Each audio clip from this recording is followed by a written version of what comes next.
What's up guys, welcome to Freedive Passion. Today I'm going to talk to you about blood flow restriction training, otherwise known as KAATSU.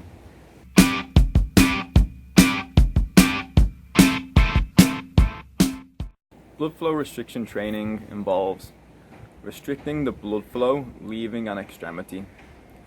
So you would restrict the venous blood flow. This causes an accumulation in waste product and a swelling of blood vessels, which then creates some very nice adaptations.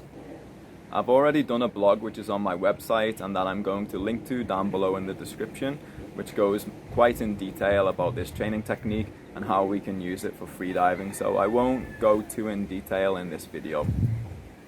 But to give a brief summary of the nice adaptations that we can get, which relate to us as freedivers: increased lactic tolerance, reduced chance of overtraining, increased recovery due to higher human growth hormone, better protein synthesis, and an increased level of nitric oxide, increased strength, and type 2 muscle fiber growth. And this is the muscle fiber which works without oxygen, so obviously it's very useful to us freedivers. Okay, so now I'll talk to you guys about how I use blood flow restriction training. I generally use it for the lower body.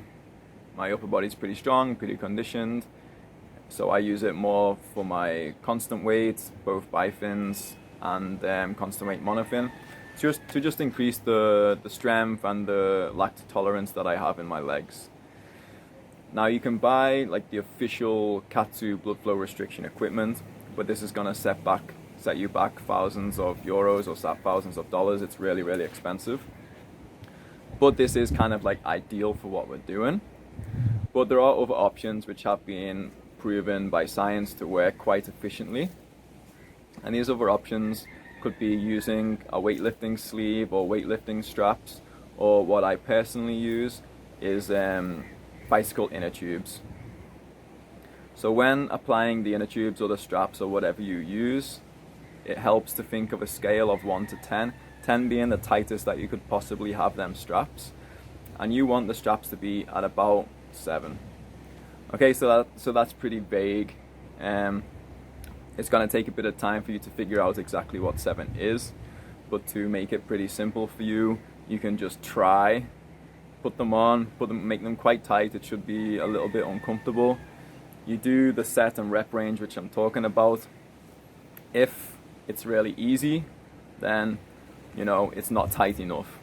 If you look at your legs and you're losing some color, which should never happen, your legs should stay the same color. So if they go blue or white, then the straps are too tight.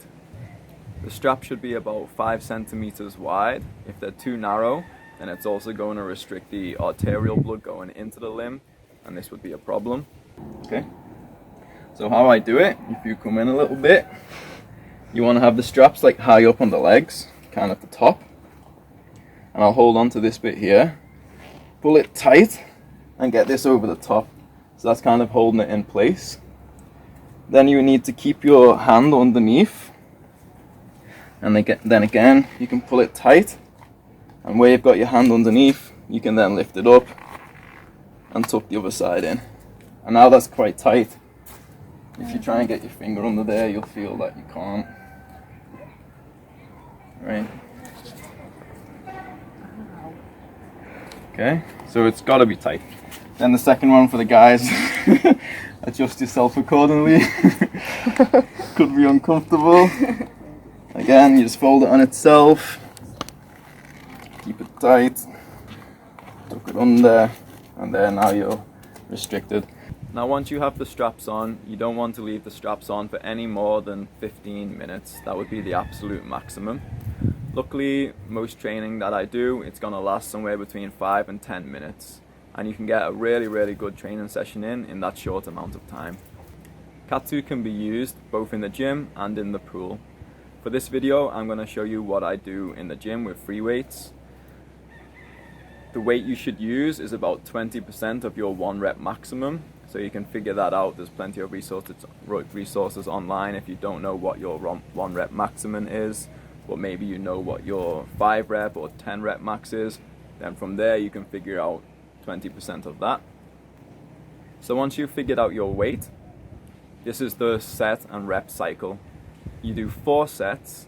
The first set is 30 repetitions. You then have 30 seconds rest, and then you do 3 more sets of 15 repetitions, each with 30 seconds rest in between. The first set of 30, that depletes your limb of oxygen, and each set after that is going to feel harder and harder and harder. Even the rest between the sets, because you're restricted, you won't feel like the lactic acid is going, you won't really feel rested or ready for the next set, but you'll still be able to perform it because of the light weight. It should be really hard. It should be like this huge amount of burning in your legs, this huge lactate build-up. If it's not, then probably your bands are too loose, or the other option is maybe you've gone too light. Now, if we forget about all the benefits I spoke about and everything that I talk about in the blog, the biggest benefit that I feel that I got from KAATSU training is just understanding like how much burning, how much pain I can feel in my legs and still keep going. So that gives me confidence on my dive. If I have some lactate buildup and my legs are getting tired and fatigued, even if I'm still deep, I know I've felt a much higher level of burning in my legs and still being able to carry on with my repetitions.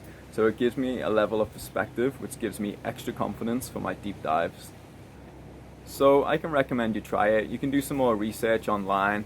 There's a lot of information out there about it. There's a lot of studies. It's clinically proven to be a very effective training method. In my blog I say it's the training method of the future, and I stand by it. It's been very, very useful for me. Don't be scared of it. It sounds a little bit funny, but it's very hard to get injured or hurt or to have any negative effects from this, so long as you're not losing any color in the legs. If you've got heart circulation problems or some sort of health issues, then obviously speak to the doctor first. But I really recommend everybody out there to give this a go if it's possible for you physically. So that's it for the video. Until next time guys, take it easy and dive safe.